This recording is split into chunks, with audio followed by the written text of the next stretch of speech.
Bharatiya Janata party کے برسر اقتدار آنے کے بعد شاید ہی کوئی ایسا دن ہو جو مسلم آبادی کی مذہبی سماجی شناخت، ان کی عبادت گاہوں، مدرسوں اور دیگر چیزوں کو کسی نہ کسی بہانے نشانہ بنائے جانے کی خبر نہ آئی ہو۔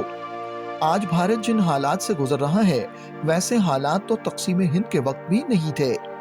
جب سے شدت پسند تنظیم RSS کی پروردہ ہندو قوم پرست جماعت بھارتیہ جنتا پارٹی برسر اقتدار آئی ہے، تب سے فرقہ پرست عناصر کو کھلی چھوٹ مل گئی ہے۔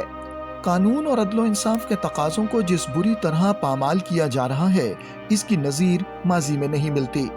حکمران جماعت کے بعض وزراء اور اسی جماعت کے زیر اقتدار ریاستوں کے وزرائے اعلیٰ ایسے بیانات دیتے ہیں جو آئین کی کھلی خلاف ورزی ہوتی ہے اور اقلیتوں کے زخموں پر نمک پاشی کی جاتی ہے۔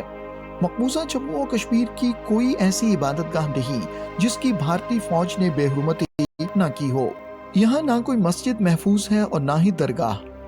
بھارت کے درندہ صرف سپاہیوں نے کشمیر میں درجنوں مساجد اور دیگر مقدس مقامات کو نظر آتش کیا۔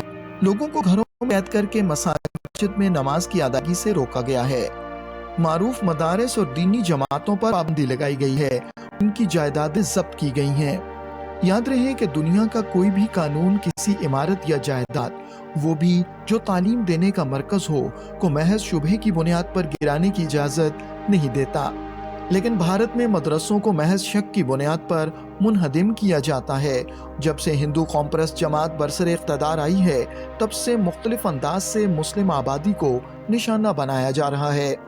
بھارتی حکومت نے اس سے قبل مدرسوں کو برٹش دور سے چلی آ رہی سرکاری گرانٹ یہ کہہ کر ختم کر دی کہ ایک سیکولر حکومت مذہبی تعلیم کے لیے پیسہ نہیں دے سکتی، جبکہ ان مدارس میں تمام عصری علوم پڑھائے جاتے تھے۔ اسی طرح مسلم آبادیوں اور مسلمانوں کے کاروبار کو زبردستی اجاڑ دیا جاتا ہے۔ آبادی کے لحاظ سے بھارت کی سب سے بڑی ریاست اتر پردیش میں اسلامو فوبیا کے یکے بعد دیگرے واقعات پیش آ رہے ہیں۔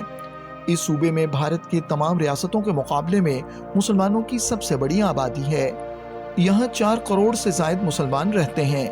ریاست کے وزیر اعلیٰ یوگی آدتیہ ناتھ نہ صرف ایسے بیانات دیتے ہیں جن سے مسلمانوں سے نفرت عیاں ہوتی ہے، بلکہ وہ فیصلے بھی اسی سوچ کے تحت کرتے ہیں۔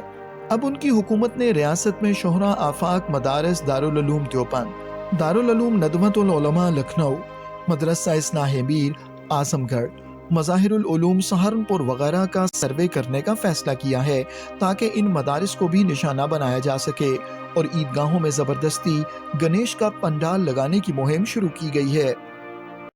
اس ریاست میں صدیوں قدیم بابری مسجد کو منہدم کرنے کے بعد ہر تاریخی مسجد کے نیچے مندر تلاش کرنے کی مہم زور و شور سے جاری ہے۔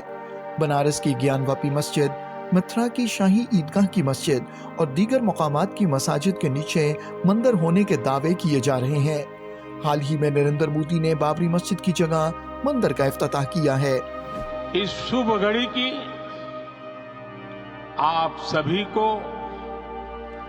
سمست دیش واسیوں کو بہت بہت بدھائی۔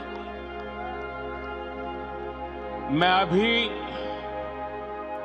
گربھ گرہ میں ایشوریہ چیتنا کا ساکشی بن کر آپ کے سامنے اپستھت ہوا ہوں۔ بھارت میں اسلامو فوبیا کے زیادہ تر واقعات ان ریاستوں میں ہو رہے ہیں جہاں بی جے پی برسر اقتدار ہے۔ بی جے پی کا محور مسلمانوں، سکھوں اور عیسائیوں کے خلاف نفرت پھیلا کر فرقہ وارانہ کشیدگی پیدا کرنا ہے۔ یہ انتہا پسند بھارت سے تمام اقلیتوں کا خاتمہ چاہتے ہیں۔